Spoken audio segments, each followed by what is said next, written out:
దేవుని నామానికి స్తోత్రములు. మీ అందరికీ కూడా ప్రభువు పేరిట వందనములు తెలియజేస్తూ ఉన్నాను.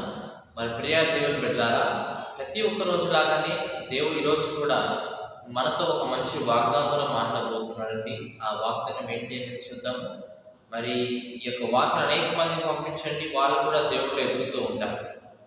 మనము ఒక దినం అనేది దేవుని యొక్క వాక్యం ద్వారా అది మొదలవుతుందంటే కనుక అది మనకు ఎంతో ఆశీర్వాదకరంగా ఉంటుంది. కాబట్టి ఈ వాక్యాన్ని మీరు వినండి, ఈ వాగ్దానాలను మీ హృదయంలో ఉంచుకోండి. మరి ఇవాళ దేవుని యొక్క వాగ్దానం మనం చూస్తే యెషయా గ్రంథము 58వ అధ్యాయం మనం తీస్తే యెషయా గ్రంథము 58వ అధ్యాయము 11వ వచనం మనం చదువుకుందాం. 58:11లో మనం చూస్తే, యెహోవా నిన్ను నిత్యము నడిపించును, క్షేమకాలమున ఆయన నిన్ను తృప్తిపరచి నీ ఎముకలను బలపరచును.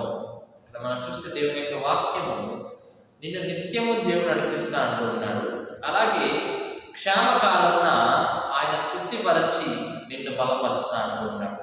మనకి ఎంత ఆలోచనలు ఉంటాయండి, మన కుటుంబం బాగుపడాలని చెప్పేసి మనము దేవుడు మరి మంచిగా ఆస్తి సంపాదించుకోవాలని చెప్పేసి కదా, పిల్లల్ని మంచిగా చదివించుకోవాలని చెప్పి, వాళ్ళు మంచిగా ఉద్యోగాలు చేయాలని చెప్పేసి, మంచి వివాహాలు కావాలని, అలాగా మనకు రకరకాల ఆలోచనలు ఉంటూ ఉంటాయి కదా. ఎలాగా మనం పోషించుకోవాలా కుటుంబాన్ని, ఎలాగ ముందుకు సాగుతూ ఉండాలా, ఎలాగ ఇబ్బందుల్లో మనం ఎదుర్కోవాలా, చాలా మందికి కూడా మరి వారి యొక్క ధ్యాస అంతా కూడా చాలా బాధపడిపోతూ ఉంటారు కదా, వాటి మీద ఉంచుతూ ఉంటారు.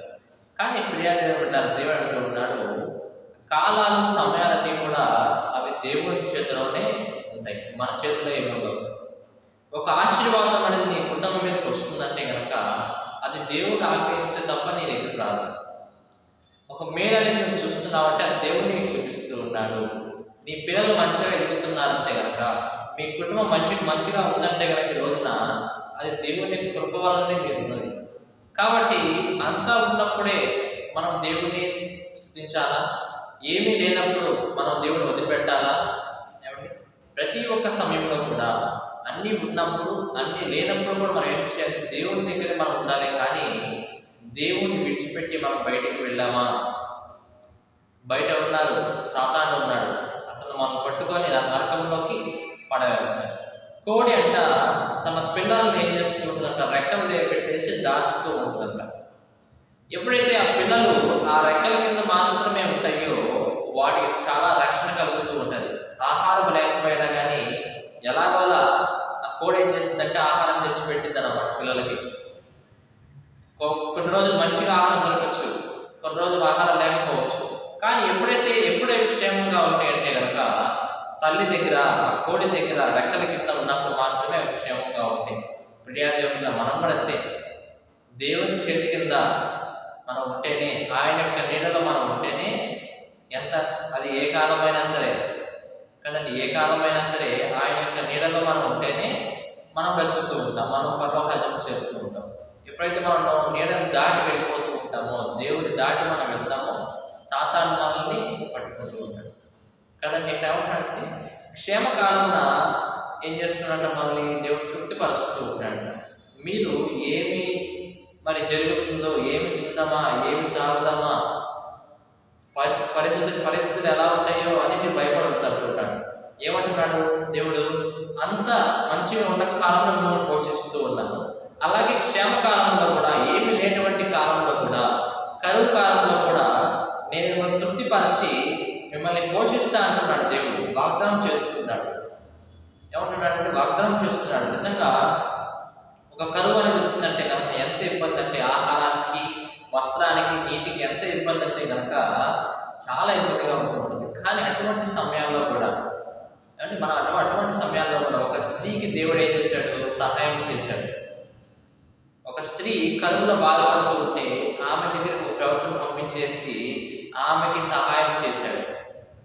ఆ కరువు కాలం అయిపోయేంత వరకు కూడా ఆమె యొక్క ఇంట్లో ఆహారం అనేది తగ్గిపోకుండా దేవుడు చేసినట్టుగా మనం చూస్తున్నాం. కాబట్టి ఆయన నమ్మిన బిడ్డలను ఆయన విడిచిపెట్టడు ఎప్పుడో కూడా. ఏమండి, ఆయన నమ్మిన బిడ్డలను ఆయన విడిచిపెట్టడు ఎప్పుడో కూడా. మనం విడిచిపెడతాడు, దేవుడు విడిచిపెట్టడు ఎప్పుడో కూడా. అయితే మంచిగా ఉండే కాలంలో దేవుడిని తృప్తిపరుస్తాడు. అలాగే క్షేమ కాలంలో కూడా, కరువు కాలంలో కూడా దేవుడిని తృప్తిపరచి నిన్ను బలపరుస్తాడు. బలం ఎందుకు అవసరము? నిజంగా ఒక కరువు వచ్చిందంటే కనుక ఆహారం లేకపోతే మనం బలహీనలు అయిపోతాం. మన శరీరం అనేది చాలా బలహీనత పడిపోతుంది. కానీ దేవుడు అలా చేయడంతో ఉన్నాడు. మిమ్మల్ని నేను పోషిస్తాను, మిమ్మల్ని నేను తృప్తిపరుస్తాను, మీకు నేను బలాన్ని ఇస్తాను అని చెప్పి దేవుడు ఈరోజు వాగ్దానం చేస్తున్నాడు. మిమ్మల్ని నడిపిస్తాను అంటున్నాడు. అది ఏ కాలమైనా సరే నేను మీకు తోడుగా ఉండి మిమ్మల్ని నడిపిస్తా అని చెప్పి వాగ్దానం చేస్తున్నాడు. కాబట్టి ఉన్న స్థితిని బట్టి మనం దేవుడికి వేడుకొని మరి కృతజ్ఞతాస్తుతులు చెల్లించి మరి ఏం చేయాలి? ప్రార్థన చేస్తూ ఉండాలి. కాబట్టి ఆయనే ఏ కాలం వచ్చినా సరే ఆయనే మనల్ని పోషిస్తూ ఉంటాడు. నమ్మకం ఉంచండి చాలు, ఆయనే మనల్ని పోషిస్తూ ఉంటాడని దేవుడు ఈ వాగ్దానం ద్వారా సెలవిస్తున్నాడు. దేవుడి వాగ్దానం దీవించి ఆశీర్వదించును గాక. ఆమేన్.